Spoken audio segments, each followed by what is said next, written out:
DirtTrax is sponsored by Can-Am, the ride says it all. Polaris, the ultimate in off-road vehicles. Hatfield McCoy Trails, where hundreds of miles of off-road adventure await you today. Yamaha ATVs and side-by-side vehicles, real world tough. And by Honda. Check out the growing family of Honda ATVs and side-by-sides. The other day I was surfing around on the DirtTrax TV YouTube page and I came across my old stories riding at Hatfield McCoy. Hatfield McCoy, West Virginia to ride Hatfield McCoy trails. Hatfield McCoy, Hatfield McCoy in West Virginia. Hatfield McCoy. Hatfield. I end up at Hatfield McCoy a lot. This season we started working for the first time with John Deere. Now our contact at John Deere, his name is Ryan, and he is an avid ATVer and side-by-side rider. When Luke asked me to join him at Trailfest this year, I was pumped. I'd seen some of the footage from previous events. It looked like a really awesome event and I'd never attended anything like that. And to go there with Luke as my tour guide made it that much better. Ryan and I traveled to West Virginia separately and we actually met up at the lodge we were staying at. It's called Nana's Place and it's one of Living Good Lodge's largest facilities. I could tell from the second Ryan and I met that he was super pumped to be there, and I think he was pretty excited to show the good people of West Virginia what a John Deere is capable of. I've never attended an organized ATV event like this before, so I was really impressed when we rolled into Gilbert and saw all of the signage and just the buzz in the town all around Trailfest, and it was pretty exciting to see that coming into town and sort of get me thinking about what we might see and experience while we're in town for the weekend. The plan was to spend the first day in Gilbert riding the trails and the second day taking in the spectacle of an event that is Hatfield McCoy's Trailfest. Unfortunately, Mother Nature had a different idea and the majority of the first day was spent with us just sitting inside waiting for the rain to stop. So from what I'd seen on the show, Hatfield looked awesome. It looked like it had great trails and the whole community rallied around ATVing and the trail system. And you know, we don't have that in Ontario yet, but it seems something really neat that they've got this whole community and this whole industry that's based around UTVs and ATVs.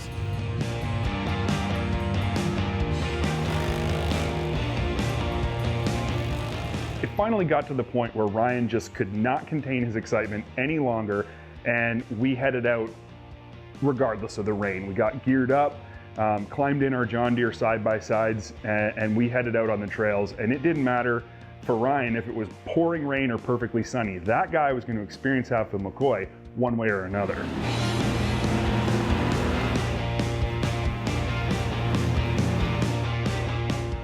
I was excited to come down to Trailfest with Luke and bring my own XUV A25i and an RSX and ride with the folks down here and show them what the John Deere XUV line can do. The town of Gilbert is actually connected directly to the Rock House trail system. You ride right through the middle of town, right down Main Street to the trail connector up the side of the mountain, and you are on the Rock House trails. Now the Rock House trail system gets its name from an interesting rock formation at the top of the mountain that the locals refer to as the Rock House. And that was our goal for the day. Get up to the side of the mountain, check out the Rock House, and get back down.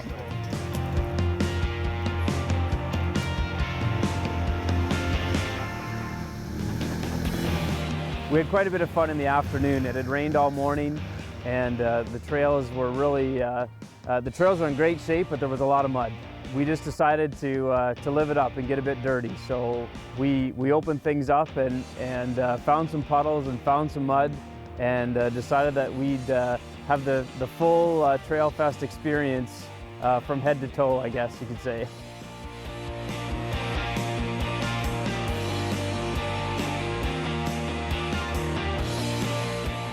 The day might have been kind of wet and muddy, but the truth of the matter is that's what ATVing is all about. And I definitely know Ryan had a blast on the Rock House trails. So all in all, I'd say ride day was a successful day.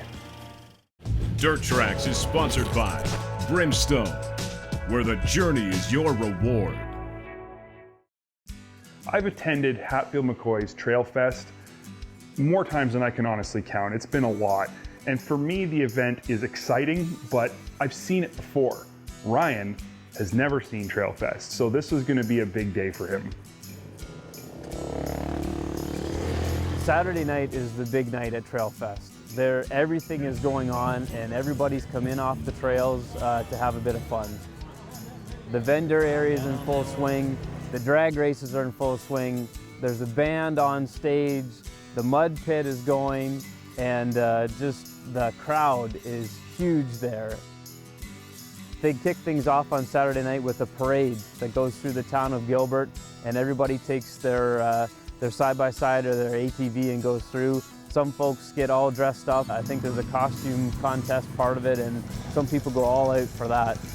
It's pretty neat to see. And then you go back inside, the event's in full swing. You could be standing there listening to the band, and 30 feet out in front of the band is a guy going through the mud pit on his quad. So it's there's lots of things going on all at once. There's lots to see and do. There's no question the most popular event at Trailfest is the mud pit. And this season was particularly muddy and particularly deep, to the point where most competitors really couldn't even make it through the other side. Now for them, I bet that was frustrating. For us, it was definitely entertaining. It was also different this year because there was a live band playing in the background behind the mud pit. So you've got all the spectators lined up, and there was thousands of them watching these people take their ATVs into this quagmire, and you got awesome West Virginian live music playing in the background. You know, it was just something that you felt no matter where you were in the middle of it. And I think the most entertaining part of the whole thing was a guy with a brand new Arctic Cat Mud Pro. He either stole it or he borrowed it, because it was brand new, dealer tag still hanging off the handlebar. He still has the dealer price tag on it. There's still the dealer MSRP. I know, yeah. It's brand new, they just bought it today. And I looked over at Ryan and I could just tell he's thinking, man, is this what people do with their brand new John Deeres? And he's probably going home formulating some plans on how to make their vehicles a little more survivable of the West Virginia mud pit for next year. If there was anything that I wanted the enthusiast crowd to know about John Deere, it's that we build quality machines. John Deere builds quality machines. All of the things that you know and love about that brand, the history of the brand and the quality of that brand, that all translates into the XUV lineup. From my stance, I just invite people to check them out. I invite people to visit their local John Deere dealer and check it out, because these things are really trail capable. You'd be quite surprised with what you get with the John Deere. One of the things I love most about Trailfest is the atmosphere. Certainly in West Virginia, people know and love DirtTrax TV, and we very much appreciate that. Walking around the event grounds, I'm constantly getting stopped by people to tell me that they watch the show, they like the show, to make suggestions or complaints about things they've seen and like or dislike. But everybody's always so friendly, to the point where Ryan and I were standing around watching the mud pit, and up walked Vivian, the mayor of Gilbert, and she wanted to have a conversation with us. She's a great lady, and we had a really interesting chat. But people in West Virginia, people at Trailfest are so friendly. Every time I come back, I feel like family. Being on this trip has been really awesome. Again, having seen the show and seen the footage of Trailfest before, and heard about the event and heard about the Hatfield trails and all that experience, it's been really cool to do it, and it's been even more cool to have Luke as a tour guide doing it. It's been a really awesome experience that I appreciate the guys inviting me to do, and it's one I'll remember for a long time. I got to spend some extra time with Ryan developing our new friendship, getting to know each other better, which is really what I think this sport is all about. ATVing is about getting out on the trails, meeting new people, developing new friendships, and having a great time. And I can't think of a better place to do that than Hatfield McCoy. DirtTrax is sponsored by Super ATV, the industry leader in aftermarket parts and accessories for the off-road market. Over the past many years that I've been working with DirtTrax, I've had the opportunity to work on some pretty cool projects. But this one I consider to be the coolest. So buckle up, because this is going to be one heck of a ride. After our initial calls to make this project happen, I was left wondering just how true the comment that all side-by-sides are significantly underpowered was, and what the man behind the horsepower was going to do about it. Thankfully, this is not your average backyard builder. This is NASCAR's own number 16 driver, Greg Biffle, and this man knows horsepower. Well, I've loved cars and off-roading and motorcycles my whole life, and I got into the side-by-side world and needed to create a business, and so I created Pace. I wanted to work on side-by-sides, do engine swaps, and sell a few of the technologies and products that we were doing in here on my own, to my own cars. I felt like there were a lot of people in the forums that, where do I get that? I want one. And so I thought, well, let me try it. And so I created Pace Offroad, and it's kind of taken off from there and gone a little faster than I expected, but it's been a lot of fun. After spending some time with Greg, I realized that he isn't in this just because it's a business. He is a true off-road enthusiast and really loves side-by-sides. It's funny because I've been a dirt bike guy my whole life. I've had a sand car for 10 years and 4 seats, big car. And I looked at the side-by-sides when they first came out and I said, oh, those don't look like any fun. And they evolved over a short amount of time. And we got tired of riding the four-wheelers and the single track stuff and got into the side-by-sides, and I just fell in love with it. It was something that was really fun to do. Everybody could do it. It was economical. Friends have them. And then all of a sudden, everything I own has to have performance, right? You want it to go faster. And so we started working on the engines and doing turbochargers, and then we switched and started doing engine swaps. And that's really how it got started. Along the way is I really fell in love with the side-by-side, and then I've really enjoyed doing the upgrades and all the things to them. And how much has Greg been able to do? Well, that's precisely what we're here to show you, as our brand new 2014 1000 Wildcat gets completely overhauled, top to bottom. I think what Pace brings to the off-road performance world is technology. I've been able to really rely and bring some technology over from NASCAR. And, we've been able to put, $50,000 data systems on these cars and go and test them and find the right intercooler, the right radiator, the right oil cooler, monitor all the things going on, and come back and design the products around what the car really needs. And, I'm just lucky to be in that position to be able to bring those resources. And so I've had good luck having big manufacturers kind of tailored to the side-by-side world as far as building us what we need. And that's been a huge help for me to be able to do that. And I just wanted to bring, the cool technology, the F1 into the side-by-sides. And we've been able to do a lot of that, and we continue to do it. When you hang out with Greg, you quickly realize that he is never going to do something halfway. If it's got the Pace name on it, it is going to be cool. And at the heart of this Pace Offroad build is a power plant that we never thought possible. Well, I first came up with the idea when the Wildcat first came out. So I had a 900 4-seat Polaris machine with a turbocharger on it. We put a turbo on it. And the 1000 Wildcat came out. I got it. I love the suspension. I love the seating. I love the drive of it.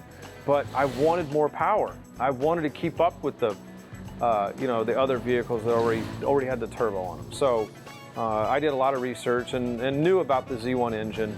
The Z1 engine is by far, in my opinion, it's been out for a long time. I still feel like it's ahead of its time in technology. And that was an easy choice for me to make, was that Arctic Z1 engine built by Suzuki for the side-by-side. And it was a challenge to get it to fit. I had to back half the car, and it took us about 8 months, 7-8 months to do the very first one. It was a long, tedious process. While the motor is the heart of the build, there is so much more that goes into a Pace Offroad Wildcat. It's been refined over the years, and they have figured out how to do it properly. So most customers bring the vehicle to us just like you have, complete. And we'll strip the vehicle all the way down. We'll cut the back half of the subframe off. We'll take it over and put it on the chassis plate. We have a fixture that we build the back half on and all the suspension. We'll then marry the rear clip, so to speak, back onto the vehicle. At that point, we'll send it out for powder coat, bring it back, and reassemble the vehicle. There's some other things that go along with the carrier bearing in the middle of the car and other things, roll cage, whatever other mods you might be doing.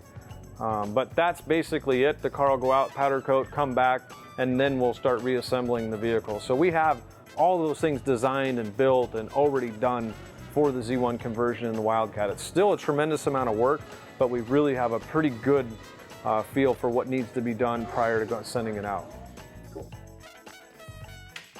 The options list for your build can be vast. It's not just a motor swap and you're done. Greg and the crew from Pace Offroad have the availability and the technology to do just about anything you can ask them.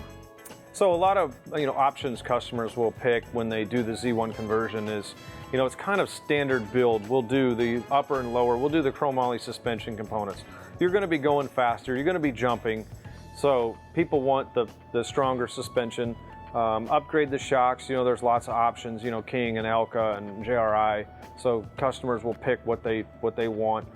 Typically we'll do a different shock, and then we do a boost controller switch with a launch control. That's a lot of fun, and we'll see that later on in the build. You guys will get to play with that, but we have a 3-position boost controller switch with a button on the steering wheel that puts it in a stutter mode so you can launch the thing when you're playing around with your buddies. So those are kind of the bread and butter, so to speak. We upgrade the wheel studs, and there's a lot of miscellaneous things. We build a full wiring harness for the vehicle, so that's something we're proud of. Is we spent a great deal of time, built a full wiring harness, did all the upfitter switches similar to what a Ford Raptor truck has, because we know guys want to have options and accessories when they build these vehicles. So we add that into the wiring harness.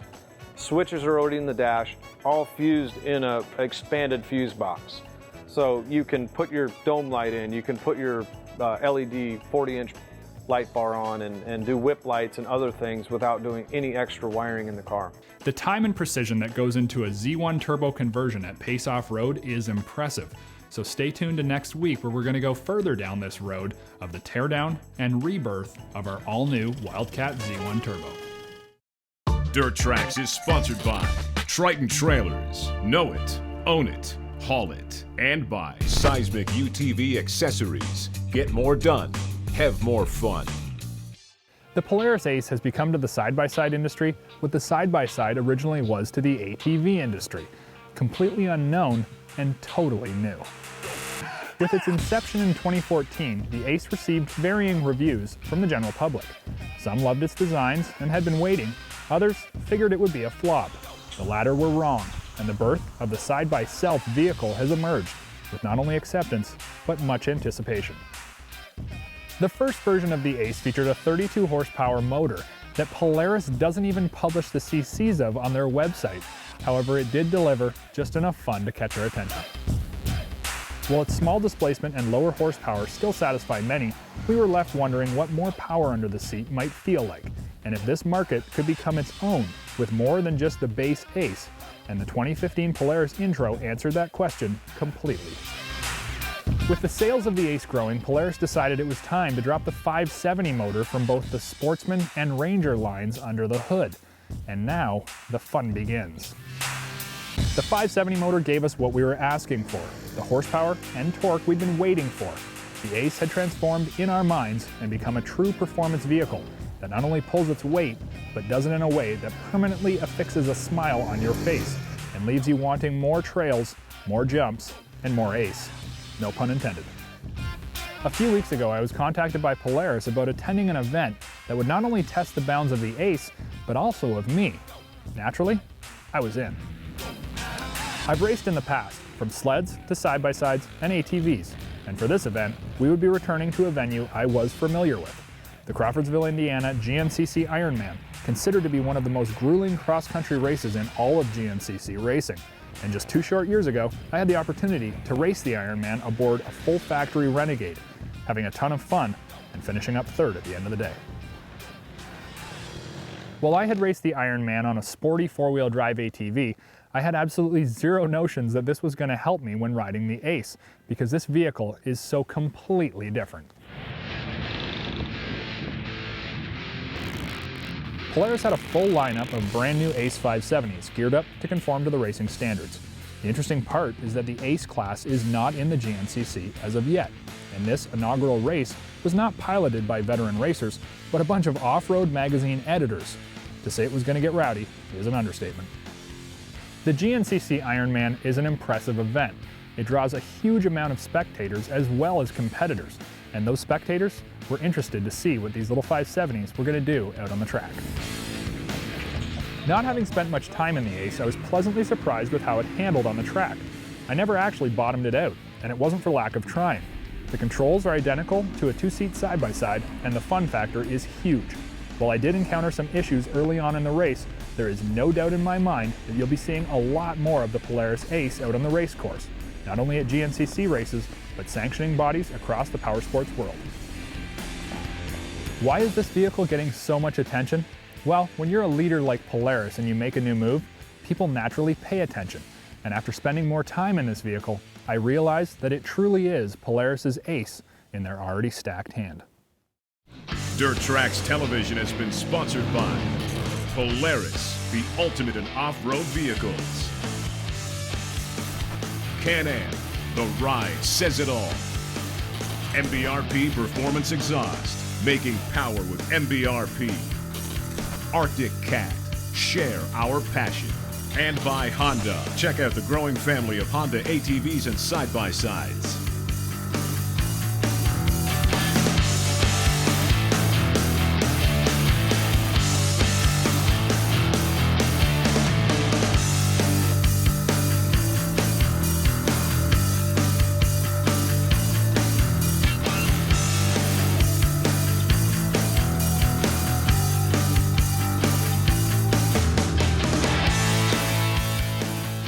If you enjoyed this video, post a comment and let us know what you think. Then, click this link to subscribe and that link for more great videos from DirtTrax TV.